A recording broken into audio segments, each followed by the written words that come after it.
Good morning, students. Today we are going to start our running chapter. Chapter first, plant and their food. Previous time हमारा nutrition हुआ था, autotrophic nutrition के बारे में हुआ था. Now we will start next topic. हमारा activity है to test for the presence of starch in leaf, यानी कि स्टार्च की प्रेजेंस का टेस्ट लीफ के लिए. तो वी विल नीड, हमें उसके लिए रिक्वायरमेंट होगी green leaf, beaker, tripod stand जिस पर हम इसको रखेंगे, and burner, test tube and alcohol, iodine solution, tap water and petri dish. इसका जो प्रोसीजर है टेस्ट करने का, उसमें pluck a healthy green leaf, एक हमें अच्छी लीफ लेनी है, हेल्दी हो, of a plant and keep for about 2 minutes, और उसको 2 मिनट तक रखना है. This will make the leaf soft and stop any further chemical changes in it, जिससे कि वो लीफ सॉफ्ट हो जाए और उसमें कोई भी जो केमिकल चेंजेज हैं जो होने वाले हैं वो सभी स्टॉप हो जाए. Put the leaf in a test tube containing alcohol, और अब हम उसको टेस्ट ट्यूब को जिसमें एल्कोहल है उसमें लीफ को रखते हैं. Place the test tube in a beaker और बॉइलिंग वाटर, और टेस्ट ट्यूब को बॉइलिंग वाटर में रखते हैं.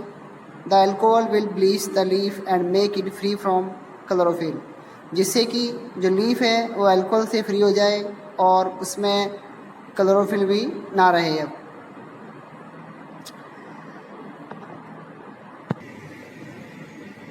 The alcohol will bleach the leaf and make it free from chlorophyll.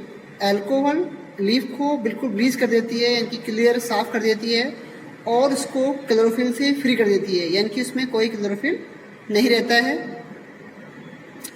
Van the leaf in water, wash the leaf in water, और wash करते हैं leaf को वाटर में.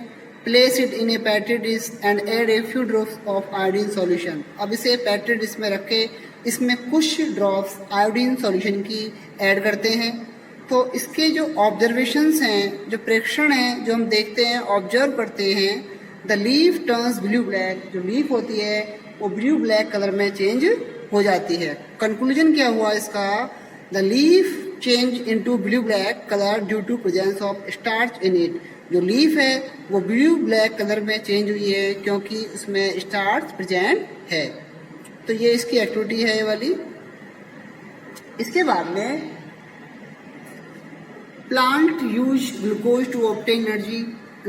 Like all other living things, plants also need energy for growth, movement, reproduction and respiration. When a plant need energy, it break down glucose. जब plants को need होती है energy की, तो ग्लूकोज को ब्रेक डाउन करता है with the help of oxygen to release energy from it. Oxygen की हेल्प से ग्लूकोज ब्रेक डाउन होता है और एनर्जी रिलीज होती है, जो कि उसके डिफरेंट एक्टिविटीज में, उसके मूवमेंट में, ग्रोथ में, रिप्रोडक्शन में, रेस्पिरेशन में यूज होती है. एक एक्टिविटी और है इसमें, third activity, to show the chlorophyll is essential for photosynthesis.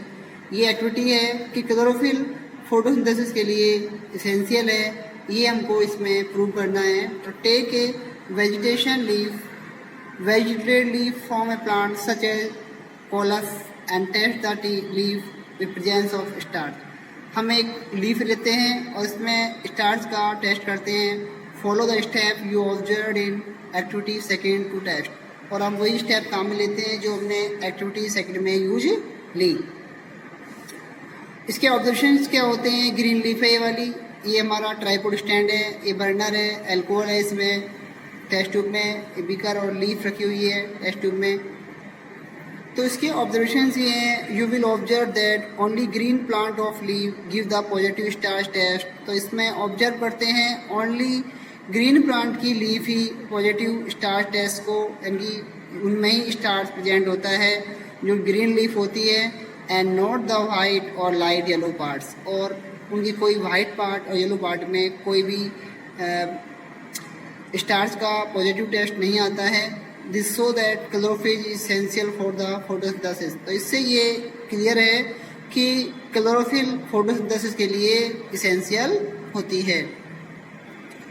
इसके बाद में एक एक्टिविटी 4 है इसमें, light is necessary for photosynthesis, कि लाइट की नीड होती है। आपको मालूम है कि प्लांट्स ऑटोट्रॉफ्स हैं, उन प्लांट्स में जो लीफ होती है उसका ग्रीन कलर होता है। फोटोसिंथेसिस में क्लोरोफिल की, due to chlorophyll leaf are green, sorry leaf is green.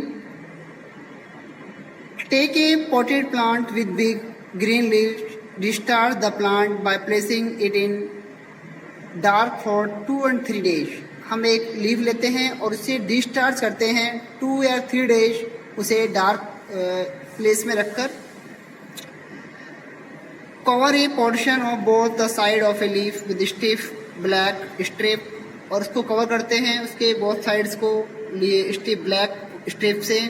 The strip should be clipped और fix with the help of cellulose tape, और क्लिप को हम सेलुलोज टेप से फिक्स कर देते हैं। Place the plant in sunlight for 5 to 6 hour, अब इस प्लांट को 5 से 6 आवर हम सनलाइट में रखते हैं। Pluck the covered leaf and remove the black strip. Test the leaf of starch, और अब इसमें हम इस लीफ में स्टार्च टेस्ट करते हैं। व्हाट डू यू ऑब्जर्व, तो हमें क्या ऑब्जर्व होता है? The leaf turns blue black all over the except the portion covered with black strip. तो हम देखते हैं कि कम्प्लीटली जो पार्ट है लीफ का वो ब्लू ब्लैक कलर में चेंज हो जाता है, एक्सेप्ट उनकी ओनली ब्लैक स्ट्रिप्स को जहाँ हमने कवर किया था उस पोर्शन को छोड़कर सभी जो पोर्शन है उसका ब्लू ब्लैक हो जाता है, विच बिकम ब्राउन, और बाकी जो पार्ट जो कि ब्राउन हो जाता है। कौन सा पार्ट? जो ब्लैक स्ट्रिप्स वाला पार्ट है वो ब्राउन हो जाता है। The covered portion of the leaf did not receive any sunlight, जो कवर्ड पोर्शन है उसमें सनलाइट नहीं आई, उसने नहीं ऑब्टेन की, and hence could not synthesis starch, इसलिए वहाँ पर स्टार्च का सिंथेसिस नहीं हुआ। ओके, ये हमारी एक्टिविटी हुई। एक्टिविटी 5 ये खुद आपको लर्न करनी है, ये आपको रीड करनी है और देखना है इसमें। अब हमारा नेक्स्ट टॉपिक है इम्पोर्टेंस ऑफ फोटोसिंथेसिस। क्या इम्पोर्टेंस है फोटोसिंथेसिस की? Photosynthesis is the only process through which solar energy is converted into chemical energy in the form of food. यानी कि फोटोसिंथेसिस एक ऐसी प्रोसेस है जिसमें सोलर एनर्जी कन्वर्ट होती है केमिकल एनर्जी में in the form of food के फॉर्म में। Can you imagine life on the earth in the absence of photosynthesis? क्या हम कल्पना कर सकते हैं विद एब्सेंस ऑफ कि फोटोसिंथेसिस की एब्सेंट में हमारा इमेजिन लाइफ की is not possible.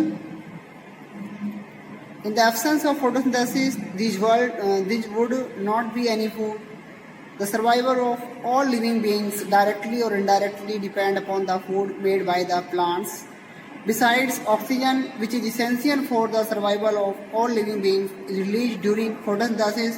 In the absence of photosynthesis, life would not be possible on the earth.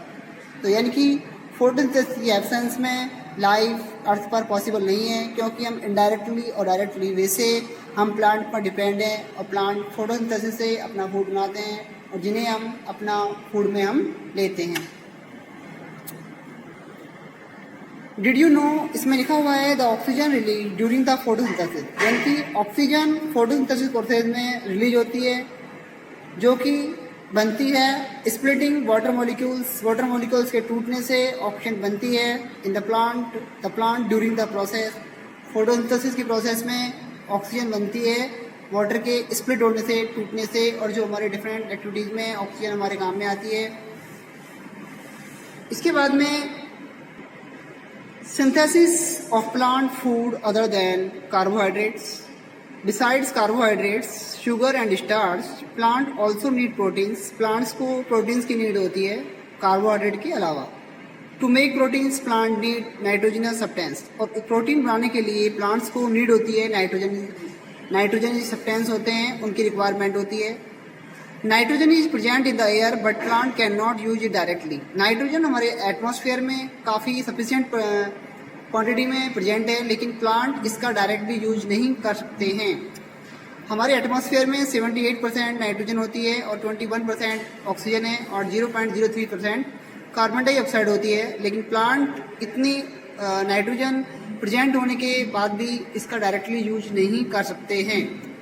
Plant absorb certain nitrogenous substance present in the soil which are soluble in water. Plant nitrogenous substance के form में soil से soluble form में इनको absorb करते हैं.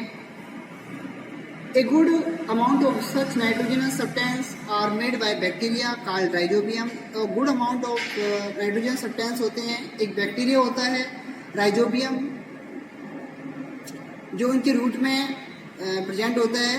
ये bacteria जो nitrogenous plant होते हैं नाइट्रोजनस प्लांट्स में प्रेजेंट होती हैं. Rhizobium bacteria they live in the root of plant in like gram, pea, moong and soybean. These bacteria take up nitrogen from the air and convert it into water soluble nitrogenous substance. और ये जो plants होते हैं ग्राम वाले plant हैं, ये plant nitrogen को obtain करके और कन्वर्ट करते हैं वाटर सोल्यूबल नाइट्रोजनस सब्सटेंस में. When such plant die and decay, और जब ये प्लांट्स डाई और डिके हो जाते हैं, the nitrogenous substance mix into the soil. और ये जो नाइट्रोजनस सब्सटेंस हैं वो सॉइल में मिक्स हो जाते हैं. Other plants absorb the substance and use them to make proteins. और अदर प्लांट्स होते हैं इन सब्सटेंस को एब्जॉर्ब करके और प्रोटीन्स को बनाते हैं. और हमारा जो नेक्स्ट टॉपिक है plant nutrients get replenish in the soil. Plants need certain nitrogenous substance and minerals to grow. Plants को कुछ निश्चित नाइट्रोजनस सब्सटेंस की और मिनरल्स की रिक्वायरमेंट होती है ग्रो करने के लिए. In natural condition when plants and animals die they are decomposed by the organisms in the soil. The nutrients present in the plant and animal tissue get mixed with the soil. और ये nitrogen nutrients होते हैं जो present होते हैं और वो animal tissues में मिक्स हो जाते हैं with the soil. This make the soil fertile. और ये सॉइल को फर्टाइल बनाते हैं यानी कि उपजाऊ बनाते हैं जिससे कि अच्छा प्लांट्स में ग्रो कर सके अच्छे से. यानी कि इस पैराग्राफ में कहा गया है कि नेचुरल कंडीशन में जो प्लांट्स और एनिमल होते हैं वो डाई हो जाते हैं, मर जाते हैं, तो उन्हें डिकम्पोज करके उन्हें सॉइल में मिलाकर और फर्टिलिटी इंक्रीज की जाती है सॉइल की. You have learned that plant like bean and gram produce nitrogenous substance with the help of rhizobium bacteria after a crop such as maize or wheat. Farmers usually grow a bean crop to increase the fertility of soil. जो farmers होते हैं usually सामान्यतः been crop को increase करते हैं, उगाते हैं, grow करते हैं जिससे कि सॉइल की फर्टिलिटी इंक्रीज हो. This process is known as rotation of crop. और इस जो क्रॉप रोटेशन है जिसमें कि रबी क्रॉप खरीफ क्रॉप हम एक पैटर्न से उगाते हैं जिससे कि जो क्रॉप पैटर्न इसीलिए होता है कि सॉइल को एक सभी जो न्यूट्रिएंट्स हैं कंपोनेंट्स हैं वो सफिशिएंट मात्रा में सफिशिएंट क्वांटिटी में वो ऑब्टेन कर सके soil. Chemical fertilisers contain nitrogen substance और also added to increase the soil. और केमिकल फर्टिलाइजर्स होते हैं वो भी सॉइल में बढ़ाते हैं सॉइल की जो फर्टिलाइजर्स होते हैं सॉइल की फर्टिलिटी को इंक्रीज करते हैं. इसके बाद में नेक्स्ट टाइम हम नेक्स्ट टॉपिक करेंगे. वो टॉपिक होगा हेटेरोट्रॉफिक न्यूट्रिशन. Thank you.